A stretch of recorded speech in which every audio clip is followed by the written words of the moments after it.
मजबूर किया जाए प्रोग्राम कि नौजवानों को भी वोट टिकट दें। आखिरी हिस्सा चल रहा है, मैं क्विकली जाऊंगा बाकी पैनलिस्ट की जानिब भी। आसमा जी, पीपल्स पार्टी ने बज़ाहिर बड़ा संभाल के देखभाल के अपने आप को पोजीशन किस किया है, चाहे वो सदर की कुर्सी हो या आईनी उहदों की मांग हो।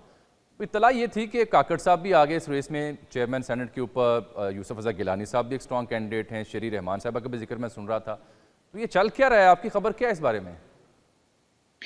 जी, बिल्कुल। अभी तो फिर दोबारा से यूसुफ रज़ा गिलानी साहब को ये इंस्ट्रक्शंस दी गई हैं, जो इत्तलात हैं कि वो सेनेट की अपनी सीट जो है वो रखेंगे, क्योंकि आपको पता है कि कौमी असम्बली की सीट जो है उसमें तो वो महज 185 वोटों से शायद वो जीते हैं। और दूसरी बात ये कि सेनेट के अंदर दोबारा से पाकिस्तान पीपल्स पार्टी की रिप्रेजेंटेशन होना भी एक बड़ा मसला होगा। तो अब ये कहा जा रहा है कि उनको ही शायद जो है वो नॉमिनेट किया जाएगा, लेकिन काकड़ साहब जो हैं उनकी बड़ी जो पुश्त बड़ी मजबूत है, और मजबूत पुश्त के साथ जो है वो उनके साथ जाहिर है कि कुछ ना कुछ वादे तो होंगे कि चेयरमैन सेनेट के तौर पे उनको लाया जाए। पाकिस्तान पीपल्स पार्टी अगर उनको वो उसमें शामिल होते हैं और फिर वो वहां पे उनके बिहाफ पे लड़ते हैं, तो खुद पीपल्स पार्टी के लिए एक बहुत बड़ा सवालिया हो जाएगा। ऑलरेडी बहुत सारी जो शख्सियात हैं वो पाकिस्तान पीपल्स पार्टी के अंदर इसलिए भी हैं कि उनके साथ जो है वो उनको भी कुछ ना कुछ जो है दिया जाए, और लॉयल्टी उनकी जो है वो सामने नजर आती है। मगर अगर इसी तरह से पार्टियां चलती रहीं कि बाहर से लोगों को अडॉप्ट करके आप उनको अपनी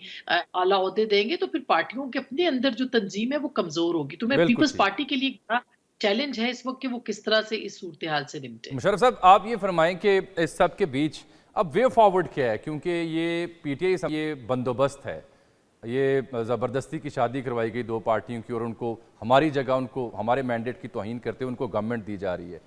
इमरान खान साहब अपनी पोजीशन से एक स्टेप पीछे नहीं हो रहे, रियासत हो या दीगर बड़ी सियासी जमातें हों वो भी एक स्टेप पीछे नहीं हो रहे। तो ये वे फॉरवर्ड क्या, अगर यही नुक्ता रहा और यही फड्डा रहा, तो क्या फिर हम हासिल कर पाएंगे, और इसका हल क्या आपको नजर आता है?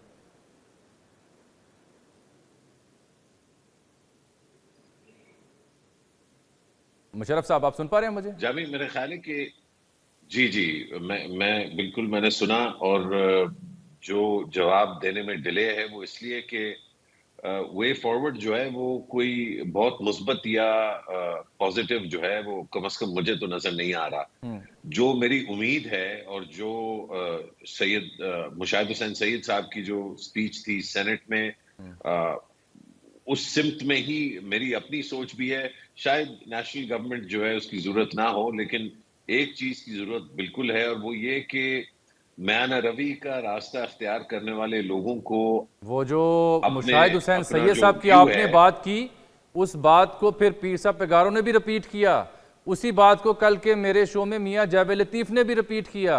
तो अगर ये तीन मुख्तलिफ लोग कह रहे हैं और आप जैसे दानिश्वर भी इस्लामाबाद बैठ के समझ रहे हैं, तो इसका मतलब है फिर कुछ और ही होने जा रहा है या होगा।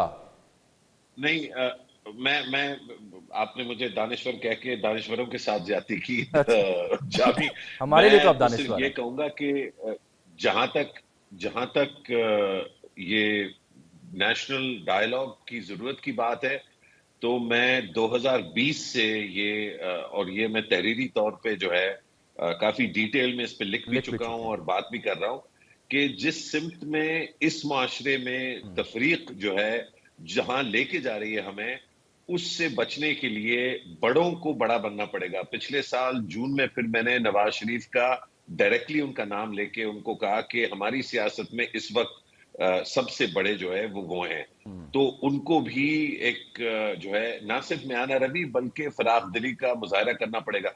जो मुझे एक अच्छी सूरत नजर आती है वो ये कि कम से कम ये हिकमत तो नजर आई पीएमएल नून में कि नवाज शरीफ ने खुद ये फैसला किया कि वो आगे नहीं होंगे, वो पीछे बैठेंगे।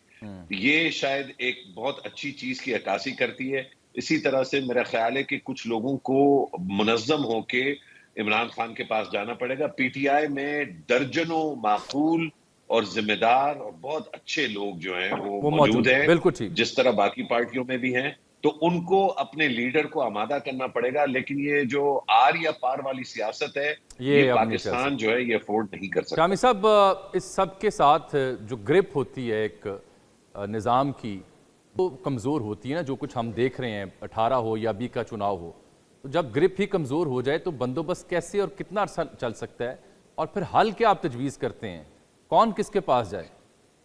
देखिए, ये आप देखें, हम थोड़ा इस्तेहकाम तो हासिल कर चुके हैं, यानी सफर का आगाज हो गया है और तमाम सियासी जमातें असेंबलियों में मौजूद हैं, वो उनको तस्लीम कर चुकी हैं।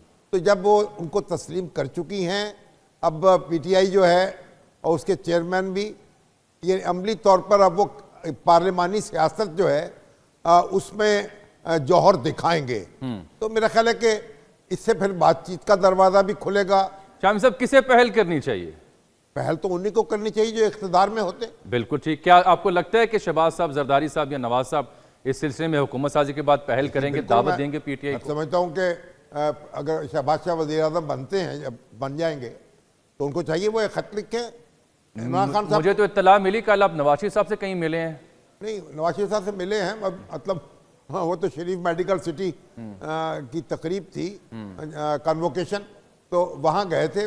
मुलाकात तो नहीं कह सकते अब उनको, आंखों ही आंखों में बात हो रही थी बस। तो आंखों ही आंखों में आपको क्या समझ आई? यहाँ ही काम करेंगे, राहबरी करेंगे या फिर लंदन चले जाएंगे? नहीं, लंदन क्यों जाएंगे, अच्छा, यहीं रहेंगे। और बिल्कुल, यानी इख्तदार जो है, सियासत उसके साथ जुड़ी हुई नहीं है। सियासत जो है, यानी इख्तदार अलग चीज है, सियासत अलग चीज है। और फिर वो तो सियासत जो है उसकी तो अपना एक अपनी लज्जत है। वो क्या कहा हमारे शायर ने कि मोहतरम फातिमा जनाब जब आई थी, उनका कसीदा लिखा था कि हाकम वही है जिसकी हुकूमत दिलों पे हो, वाह, बेताज ताजदार है मिस फातिमा जना। तो ये उनका कसीदा लिखा था। तो यानी नवाज शरीफ साहब तो वजीर आजम नहीं होंगे, वजीर अल्लाह नहीं होंगे, लेकिन हुक्मरान तो होंगे, ताकत तो होगी उनके पास। आसमा जी, वो मुझे फिर अब ये है कि अब उनको आगे बढ़ना चाहिए, बातचीत होनी चाहिए। देखिए, मैं सुनिए, मैं अर्ज करूं, ये रिलीफ जो है तो उसका प्रोसेस शुरू हो जाएगा। आप एक हद से ज्यादा अजियत नहीं दे सकते किसी को।